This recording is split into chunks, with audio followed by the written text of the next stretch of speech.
دەشتاییەکی پان و بەرینە تا چاوبڕ دەکات چێنراوە بە بەروبوومی کشتتوکاڵی. ئێرە دەشتە بە پیتەکەی شارە زوورە. زۆربەی هاوڵاتیانی ئەم ناوچەیە کار و پیشەیان جوتیاریە. کێڵگەکەی وەکو ماڵی دووەمێتی. ئەو بەروبوومەی گونجاو بێت لاگەڵ کەش و هەوای ناوچەکە لە کێڵگەکەی مام خەسرەودا دەبینرێت. ئێستا کاتی پێگەشتنی بەروبوومی گەنم و جۆیە.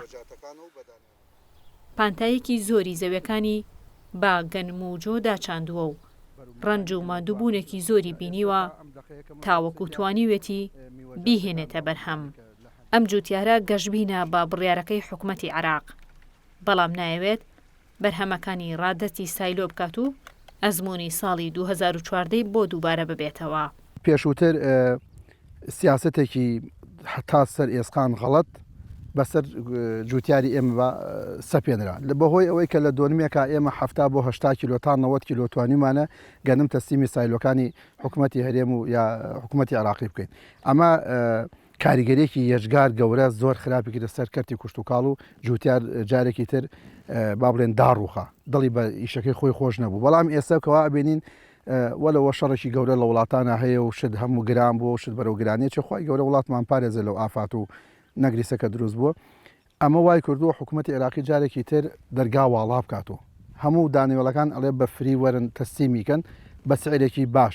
ینی ئێمە دڵمان بەمە خۆشە، بەڵام لەو لاشۆ ئەترسین ئێمە پارێکی زۆرمان هێشتا لە ساڵانی ڕابردوو لای حکوومەتی عێراقیە نەدراوە. ئایا ئەمیش بە دەردی ئەو ناچوێ؟ چونکە ئێمە زۆر پشتمان بە بازاری ڕەشە. بازاری ڕەشیش ئەم ساڵ ئەگەر پارێکە ساڵانی ڕابردوو گەنممان داوە بە 150 دینار 250 دینار ئەوەی کە حکومە لێوە نەگرتینێت. وەزارەتی کشتتوکاڵی عێراقی بڕیاری داوە ئەم ساڵ تەواوی گەنمی جوتیاران بە نرخێکی زیاتر وەربگرێت و شایستە دارایەکانیان لە کاتی خۆیدا بۆ خەرج بکرێت. ئەم بڕیارەش لە پای ئەوە دێت تاوەکو ئێستا شەڕ لە نێوان رووسیا و ئۆکرانیا بەردەوامە و ناتوانرێت هیچ بڕەگەنمێک هاوردە بکرێت و بە ناچاری حکوومەتی عێراق داوای لە جوتیارانی ناوخۆ کردووە کە تەواوی گەنمەکانیان ڕاددەستی سایلۆکان بکەن.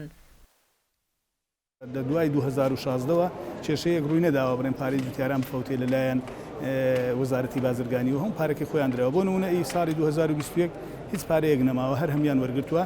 ئەم ساڵ خێراتریش وەکو ئەوەی وەزارەتی بازرگانی بڕیاری داوە پارەکەیان خێراتر بدرێتێ، ینی لە ماوەیەکی زۆر کورت کە گەنمەکەیان لێوەردەگیرێ پارەکەیان بدرێت.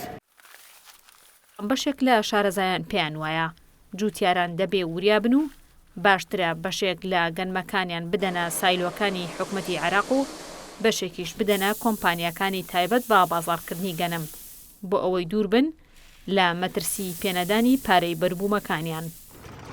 هێشتا زۆربەی جوتیارانی هەرێمی کوردستان ئەو بڕەپارەیان وەرنەگرتوێتەوە کە ساڵەکانی 2014 و 2015 و 2016 گەنمیان ڕادەستی حکوومەتی عێراق کردووە. سەرۆکی لقی سلێمانی یەکێتی جوتیارانیش دەڵێت ڕەنجی ئەو 3 ساڵەی جوتیاران بۆتە ململانەیەکی سیاسی لا نێوان حکوومەتی عێراق و هەرێمدا. ئەوە ڕووداوێکی تا ڕادەیە سیاسی بوو لە بینی هەرێمی کوردستان و حکوومەتی مەرکەزە. ئەو پارەیە تا ئێستاش بڕێکی زۆر پارێز جوتیارە لە حکوومەتی عێراقی ماوە. ئەوەی کێشەیەکی دروست کرد لە کاتی شەڕی داعش و ئەوانەیە.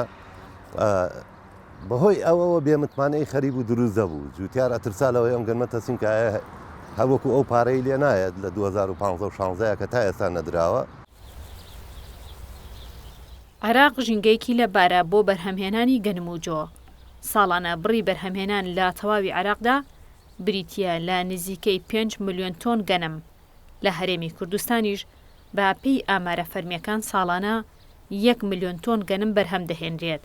ئەگەرچی وشکە ساڵی کاری کردووەتە سەرکەمبوونەوەی ڕێژەی بەرهەمهێنان بۆ نزیکەی لە 125. هەوراز ئەحمەد شارپرێس، دەشتی شارە زوور.